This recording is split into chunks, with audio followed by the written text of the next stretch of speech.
Sunday, Monday, happy days. Tuesday, Wednesday, happy days. Thursday, Friday, happy days. You're listening to Where You Live with Gene and Tony. Welcome back. This is Where You Live with Gene and Tony. We're broadcasting from the Natural Green Lawn and Landscape Studios. We're brought to you by American Family Insurance, the Kim Bennett Agency, and Extreme Exteriors. You can count on Extreme Exteriors for expert installation of siding, roofing, soffits, fascia, decks, windows, and more. With their knowledge and experience, they can design the perfect solution to make your home beautiful and energy efficient, saving you maintenance and money for years to come. Call Extreme Exteriors at 763-441-1334 and tell them Gene and Tony sent you. It's time now to hear from the Community Associations Institute. This CAI Minute is brought to you by New Concepts Rental Management. Whether you're an accidental landlord or a seasoned investor, New Concepts Rental Management can help you achieve your financial goals. New Concepts Rental Management can advise and guide you through every aspect of the business. Give me a call, Tony Crockett, at New Concepts Rental Management, 952-922-2500. Are you a member of the Community Associations Institute? For nearly 40 years, CAI has provided education and resources to volunteer homeowners who govern community associations and the professionals who support them. Visit caionline.org to learn more. The address again is caionline.org. CAI helps community associations board members by providing online resources, in-person training, and hard copy publications written by association management experts. CAI offers community managers professional development, networking opportunities, and a certification program that is established as the industry standard nationwide. Minnesota has its own chapter of the Community Associations Institute to bring resources and tools from community associations around the country right to your home. Visit www.cai-mn.com to learn more and become a member of CAI today. Your community and management company will benefit from your involvement. Join the Community Associations Institute today at cai-mn.com and click on membership.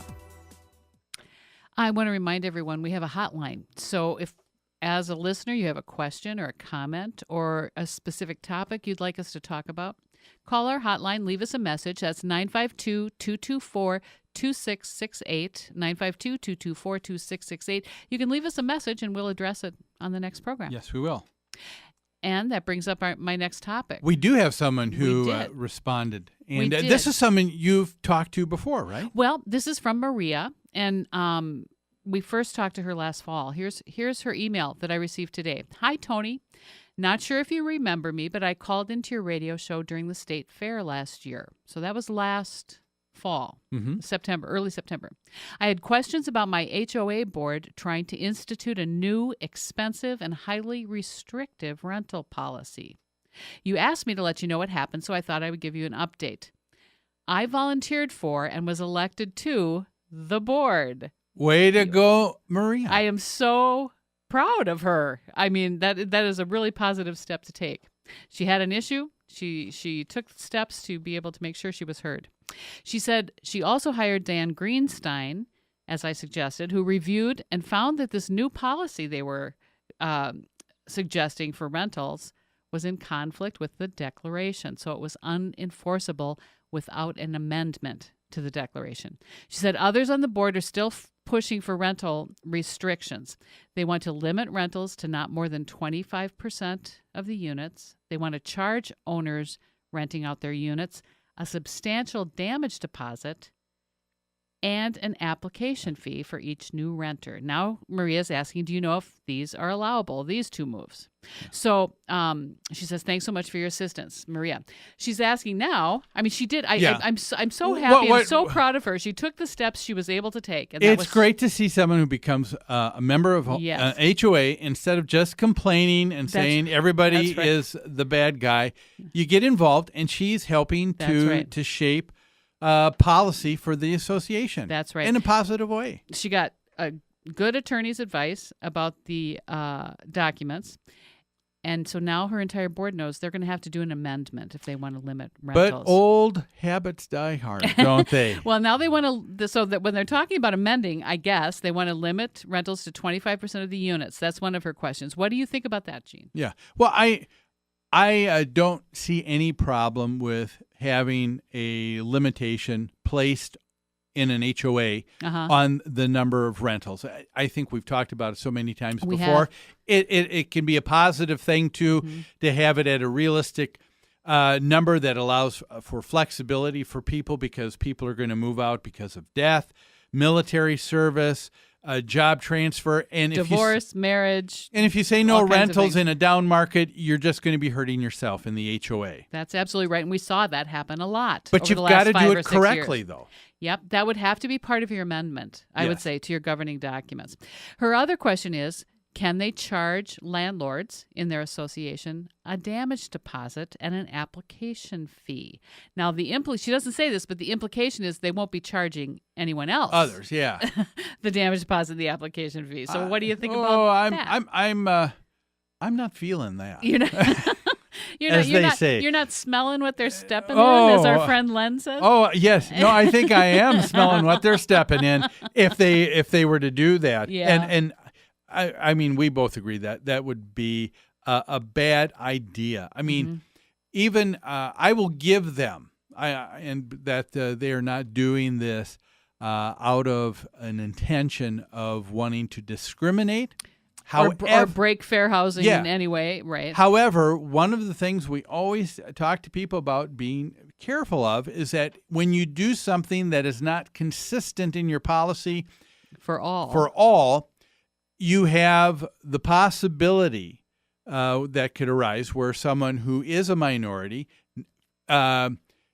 takes a look at this and they jump to the conclusion, make the assumption, you're doing this based on the fact that I am protected class, and now they bring up a discrimination issue when it's not, and now they've got liability that they wouldn't have to deal with. They do, because we know that it's not just your intent, it's about the appearance of discrimination, too, that is an issue. And it's not just protected class, it's also family status. People with children are protected by fair housing. And so if you start passing rules that only apply to rentals, that could also be construed as discriminatory against families with children. So I say no, unless you made a suggestion, Gene.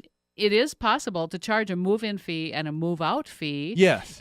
Of your members, but that should be applied across the board to all members. Yes. In fact, I was talking to one of our managers this morning about this very thing, because they want to, they just still have that same idea with rentals, that we've got to let them know that we mean business, and that's fine. You can let the owners of investment property know that you mean business by having fair, consistent policy in terms of how they should be active and involved, and should have background checks and the information of the renter to the association, so there's good lines of communication and all that. But putting a fee that's for one segment that's not for all, I think you're going to have some issues. That's, I think, shaky ground. Yeah.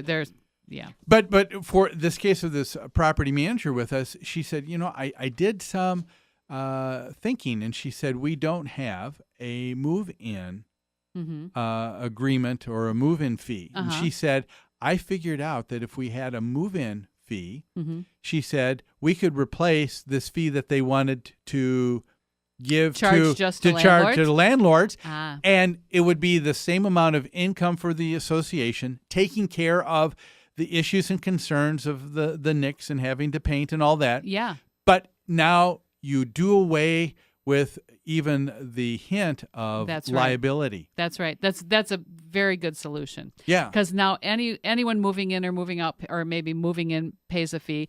A landlord is probably going to have more turnover in his unit than an owner-occupied unit would have, and so they will pay their fair share of the costs to repair damages. It makes sense. You move in once, you live there 10 years, you've paid one fee. Yeah, the investor who has someone moving in every year, they're paying it.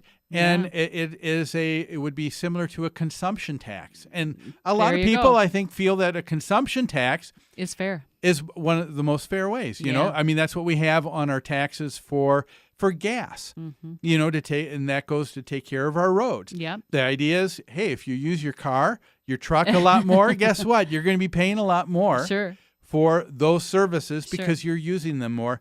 Makes a lot of sense. I think so, too. Well, let's take a break right now. we've got another story that is coming up this next segment, where in Virginia they want to change the fundamental understanding of how property is transferred from one person to the other. We'll talk about that after these messages. On the heart of at least one lovely girl.